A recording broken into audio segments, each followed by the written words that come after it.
Avec la libération sous condition de Léopold Storm, le tribunal d'application des peines vient de mettre un terme à un long chemin juridique pour les avocats de celui qu'on a appelé le tueur des Marolles. En 2007, l'affaire avait secoué tout le quartier de la rue des Capucins. Dans ce magasin familial, on découvrait le corps des parents et de la sœur de Léopold Storm, tués par plusieurs coups de couteau.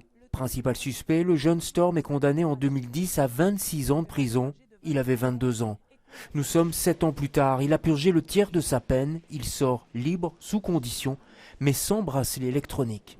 Il y a un plan de reclassement qui impose que l'intéressé se trouve à certains endroits, à certaines heures, avec des activités précises. Et je crois que tout cela était réellement incompatible avec une mesure de surveillance électronique qui en réalité vous cadenasse dans des horaires. Car Léopold Storm a étudié pendant toutes ces années en prison un master en économie dont il resterait quelques cours à terminer. Un projet de reclassement qui a dû peser dans la balance, d'autant plus que les experts psychiatriques n'ont décelé chez lui aucun risque sérieux de récidive.